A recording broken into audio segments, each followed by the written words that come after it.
An impressive 3-0 victory for Macarthur FC and a late heartbreak defeat for Melbourne City. Mixed results for our A-League teams in the Asian Champions League competition this past week.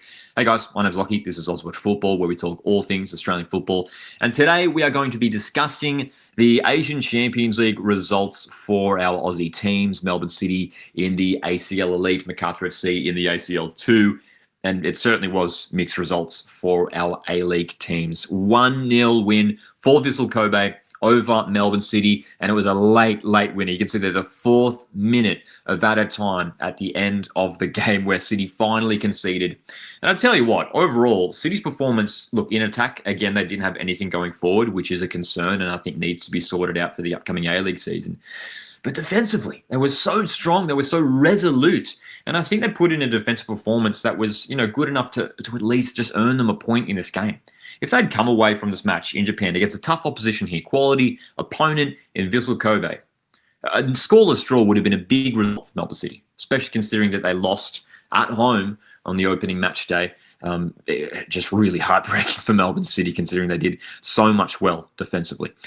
These lineups here coming from Google, looking at City's lineup, they did tweak things a little bit. We often see City play somewhat of a 4-3-3 formation. It was a straight up just a 4-4-2, and they had so many players behind the ball. Every time Vissel Kobe broke into their forward half, Melbourne City just dropping everyone back, and you can see that there's two banks of four just sort of trying to limit the spaces for Vissel Kobe. And again, City were doing that quite well, I thought, throughout this game, and limited Vissel Kobe, especially in that first half. A lot of the shots from Vissel Kobe were coming from long range. They weren't breaking into the box all that often. I thought Ferreira and Soprine were very, very good at centre-back. Some great saves from Patrick Beach in this game. He was huge in this match. And going forward, as mentioned, they just didn't have too much going on, but that clearly wasn't the focus for Aurelio Vidmar's side in this game. It was all about trying to come away with this game with a point, with the draw. That's what they were playing for in the end. Look, certainly some inexperience there as well, some more young players coming in and off the bench as well, plenty of young players featuring for Melbourne City. And the other thing that we have to talk about for Melbourne City is their growing injury list. Now, this is coming from Melbourne City's official page on X here, highlighting some of the injuries that they currently have at the moment. Obviously, we know Caputo and Bonatique are away with the Aussie under-20s, the young Socceroos. But look at the injuries here. Lecky, huge injury there for Melbourne City, obviously a key player for that side. Mehmeti's out, Andreas Kuhn is out as well, Ben Mazeo is out, and then they had to make another post as well just to fit all the injuries here in. You've got Lapane and Wong who are out as well. So a lot of key sort of midfielders there. You look at Lapane, Wong, Lecky, like those are some pretty important midfield players, and they're all currently out. And this is something that we saw from Melbourne City last season. Credit to Aurelio Vidmar and just the squad and the coaching staff and just the players for getting through last season, maintaining a good level, finishing in the top two and winning the championship. It really shouldn't be forgotten how fantastic of an effort that was for Melbourne City last season to win the A-League men's competition, to win the grand final, considering all the injuries they had. There were, weeks and months here and there where they were missing so many key players. And it looks like it might be the same story for them, at least for the start of this upcoming A-League season. So that is maybe a factor to why they have had a poor start in Asia. They are still missing some players due to injury. So they've got to sort that out. Obviously, it's a concerning one for Melbourne City at the moment. Looking at the stats for this game as well, again, coming from Google, you can see Vissel Kobe, 11 shots, 7 on target, really testing Patrick Beach towards the end there. 53% possession, so possession was fairly even. City did have a decent chunk of the ball at times. There were periods of the game where they were looking decent, but again, just you can see there 4 shots, 0 on target, really failing to have any sort of threat going forward. And it was very similar to what we saw in that first game in the ACL Elite a few weeks back, where they were the home side, but again, there's nothing really happening going forward. And it's a concern for Melbourne City. We know they've lost Marco Tilio, Jonathan Cohen. A few new signings coming in. Kanamori, I think he's actually looked decent in his first couple of games for Melbourne City. Elbasan Rashani, the winger, made his debut for City in this game as well. But they're going to need these guys to get clicking soon. Otherwise, if this attack is looking like this into the A-League season, they're going to struggle to win games early on this campaign, which is a concern for Aurelio Vidmar. So that is, I think, the one main area of concern, I should say, for Melbourne City at this stage. But look, a disappointing result for City, and it's a disappointing start to the ACL Elite for them, currently bottom of this the eastern zone of the competition.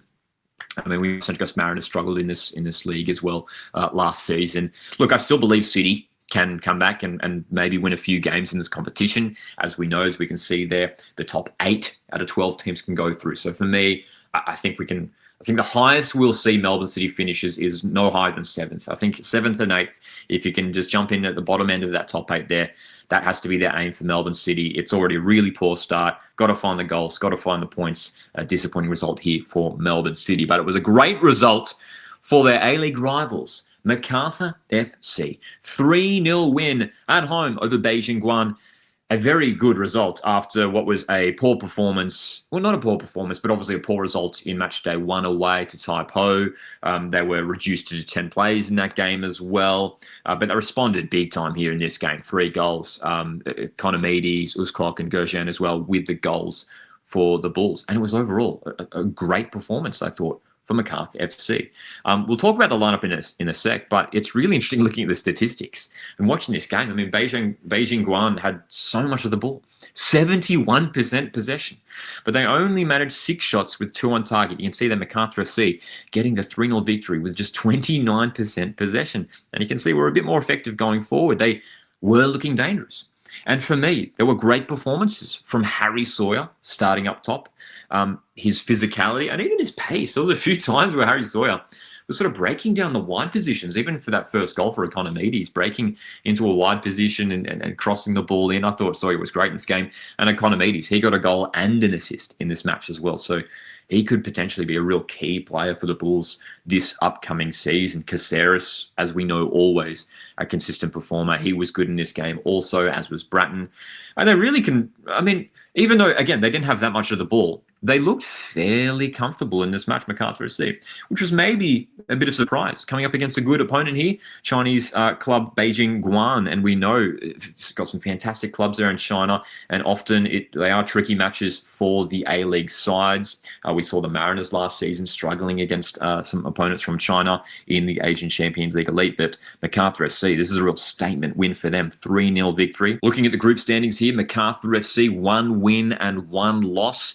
Obviously, still got 4 more games remaining in this competition, so they'll certainly be eyeing one of those top 2 positions here in this group. But it could well be a really competitive group. Surprising to see Beijing Guoan already down bottom of the group at this stage. But still early days for the Bulls, but certainly a promising result for Macarthur FC with a 3-0 victory here at home. Hopefully they can continue some good form in this competition. So certainly mixed results for our A-League teams in the Asian Champions League competitions. What were your thoughts on these games, and how far do you think these teams can go in these Asian competitions? Melbourne City, obviously you got some really tough opponents coming up in that ACL Elite competition. Can they make the knockout places? And Macarthur SC, I mean, I think after that result, we're expecting them to at least get out of the group. Could they make a really big run? We know Sydney FC got to the semi-finals of the ACL Two last season, so Macarthur SC will be hoping for a similar feat this time around as well. Guys, thank you very much for tuning into this one. Hit the like button on the way out. Stay subscribed for more Australian football content. My name's Lockie, and I'll see you in the next one.